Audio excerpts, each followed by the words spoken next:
Hey, what's up? I'm Ashley.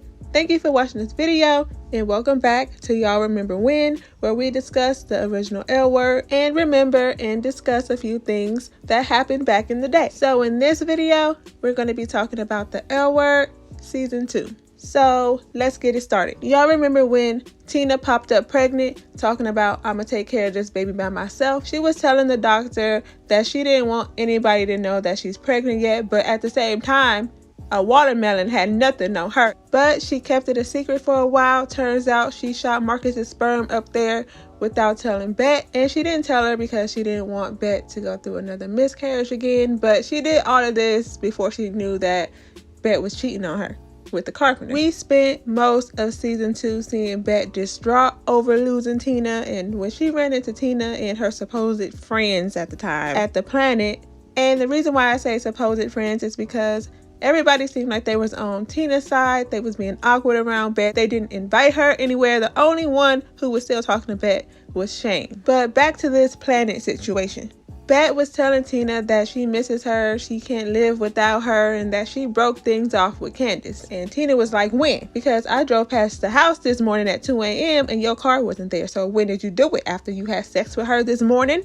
Then Tina flips over the table. Y'all remember that? I was like, Tina, who gonna pick it up? Look at that mess she created. She gonna bend over and pick it up? No. Who has to clean that up? Was it food on that table that could have been eaten and now it can't? How full was the cups of tea and coffee? That could have all been digested. But look at Shane being a good friend. Shane a real one. But Bette was so distracted by Tina because, you know, y'all remember Tina went out and got a lawyer? Caused Bette to get into a car accident. Ran a red light. Now she gotta pay this idiot. Man harassing her, talking about where my money at. Calling her up all the time. I love this moment right here. She took him by the neck. Grabbed him by the neck. He lucky that's all he got. And do y'all remember this dumb moment where the writers had Shane and Alice talking about this woman over here looks like Bette? No, she don't. Bette don't look like that. That look like Bette to you? No. Next. So y'all remember Helena Peabody, and this is Bette's enemy for sure. And Helena Peabody is Peggy Peabody's daughter. Helena took over for her mama, and this was not good for Bette. Helena didn't help fund the CAC like her mother always does. Instead, she helped Tina's organization and gave them $100,000. When Helena saw Tina, she started flirting with her, talking about pregnant women are sexy to her. And when she found out that Tina is Bette's ex, she was all in on that. And I think, yeah, she didn't like Tina, but I think she was doing a lot of it out of spite because she didn't like Bette. And she knew she was hitting Bette where it hurt. What do y'all think? Do y'all think that Helena was talking to Tina to get at Bette or what? And remember, too, she rented the same house that Bette liked because Tina told Helena, oh, this is the house Bette liked. Right after she heard that, she said, I'll take it. I got your house and your girl. But Tina started seeing Helena and they were getting it in everywhere. Helena a freak. She a freak and a little inappropriate too. She was doing all of that in front of her kids. And Tina was like, hold up. And Helena would reply with, you're not a mother, you wouldn't understand, which is stupid. And y'all remember when Helena was breaking up with her ex and they was going through this whole custody thing. And then her ex was trying to get Bette to be a witness for her at court. And Bette was like, I would, but I don't want to mess things up with Tina. If Bette would have got on that stand and went in on Helena, that would have been real good. But we didn't get to see it. But what we did get to see is Tina telling Helena that she wants to see other people, and Helena hit her with the, well, we're not exclusive anyway. Helena knew she was hurt. She knew she was hurt and mad at the same time because she knew that she wanted to see Bette. And I think Tina being with Helena opened her eyes a little bit because she was realizing after seeing Helena go through that whole custody thing with her ex that she didn't want to have to go through that with Bette. So she told Bette that she wanted to move back in, and you know Bette welcomed her with open arms, open legs, all that. So you're not needed, Joyce. Thank you, but no thank you for your services. And y'all remember how she tried to kiss on Tina and let her stay at her guest house and trying to influence Tina to go after Bette in ways that Tina never would have even thought of. Bye, girl. And y'all remember when Tina wanted to do a water birth at home, but poor Angie was in distress, so they had to rush Tina to the hospital. And the nurses didn't want to let Bette cut the cord until the doctor told them, let Bette cut this cord. Was that a thing back in the day? People couldn't cut the cord, or was it a thing for only Bette? But something was going on with Tina. She had an infection or something. They had to rush Angie to special care, and they was working on Tina for a while. But she did manage to tell Bette that she wanted to name the baby Angelica. The whole crew came to the hospital to meet Angelica, but Tina still wasn't able to meet her yet because she was still in the back getting worked on or something. I remember that too. I was like, oh, are they gonna kill Tina? But no, they didn't. But we got to meet our little niece, Angie, and everybody got to hold her except for us. We was right there too, but they didn't pass her to us. And Kit got to hold her 2 times. We see how it is, and we also see how it is with Bette and Kit's father. Remember when Kit was dating this married man with a whole family, and she introduced this man to her daddy, and her daddy was accepting of this man. He didn't know that this man was married yet, but he was still like, oh, she's with a man. Unlike Bette, I'm gonna welcome him. And even though this moment was so horrible, it was so funny to me. It took me out.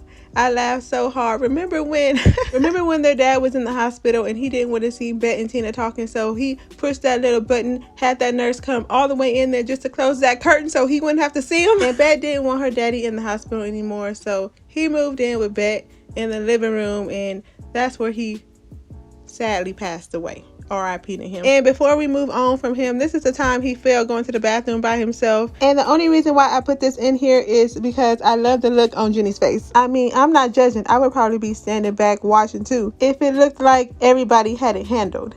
And now, do y'all remember when Tim moved out? He had a new job, moved to Ohio, and Jenny was looking for a roommate, and Shane ended up being her roommate. Shane had a room to herself for the first time, but they needed a third person to help pay the rent. So they interviewed all these people, and that's where they met Mark. Mark ended up living in the back house. He was into documentaries, and he was secretly recording Jenny and Shane and anyone they hooked up with in the house. Mark and his best friend was spying on anybody who came in the house for their documentary. But then Mark started to feel bad. He started to get close to the girls. He had a little crush on Shane, as if. But then one day he did get caught. He said he would move out, but Jenny told him to stay and to live with what he did. Me, I would have told him to get the hell out. He even hired this girl as a fake delivery person to give Shane a delivery, and Shane fell for it and slept with her right then and there. He had all that on camera for his documentary. But the cameras did help Jenny out a little bit, because that's where she saw Carmen telling Shane that she wanted to be with her and not Jenny. She was telling Shane that Jenny and I both know that this is going nowhere. She was basically settling with Jenny because Shane was tripping. And y'all remember when Jenny had to break things off with Robin because Robin wanted to U-Haul? And this pat on the head took me out. Robin took Jenny to meet her friends, and while they was there, Jenny saw how settled her friends were in their lives. They had families, and Jenny was like, I don't want none of that yet. And we saw Jenny struggling to please her teacher with her writing. Her teacher didn't like the way Jenny was writing, so the teacher made Jenny rewrite things a few times, but then eventually she became one of her favorite students. She actually introduced Jenny to one of her friends who was an actor back in the day to do an interview with him, but when he found out that Jenny was gay, he didn't want to work with her anymore. But this man is gay too, but he still doesn't want anyone to know because he thinks that it can still hurt his reputation. But he eventually came out to Jenny and threatened her to never tell anybody. And Jenny was going through it in season 2. We start to see her turn a little bit. She had Shane cut her hair. And it seems like after she found out that Mark was recording them, it triggered her and made her start remembering about the abuse she had in her childhood. And to cope with it in her own way, she started stripping down in front of an audience, completely naked. And she started to cut herself. Shane and Carmen overheard her crying in the bathroom. Shane goes in and sees her down on the floor and consoles her like a good friend should. But the good thing is that Jenny was able to admit that she needed help right away. Like, she knew she needed help. And sometimes, you know, it's hard for people to admit that. Y'all let me know your thoughts about Jenny, because I know y'all got them. And finally, in season 2, Shane asked Carmen out after she was trying to fight away her feelings for her.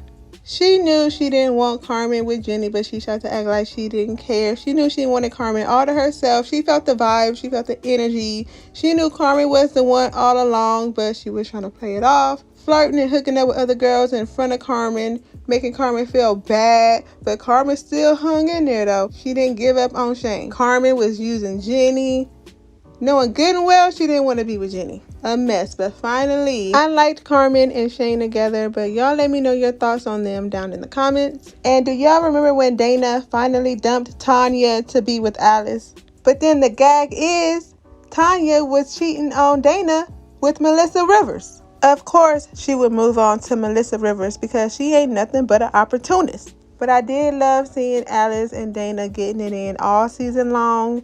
They was down to doing any and every way. And y'all remember when Kit took over the planet, but none of that came easy because she walked in and saw Ivan's strap sitting on that counter. And Ivan kicked her right on out of there. She was trying to ask Ivan for $50,000 because that's what she needed to buy the planet from who she thought was Marina's father, but was her husband. But Ivan did end up giving her the $50,000 and became a silent partner. Bette put up the other half. Y'all remember how Ivan was so into Kit, but was playing her the whole time? Ivan had another girl on the side. Kit was like, what the? Man, couldn't even trust Ivan. And that's about it. If y'all remember something about season 2, put it down in the comments. I'll be back with season 3 sometime soon. If you haven't checked out my recap about season 1 of the L Word, it will be down in the description. But if you want to see more videos like this, don't forget to like, comment, and subscribe if you haven't already. Thank you for watching this video, and I'll see you in my next one.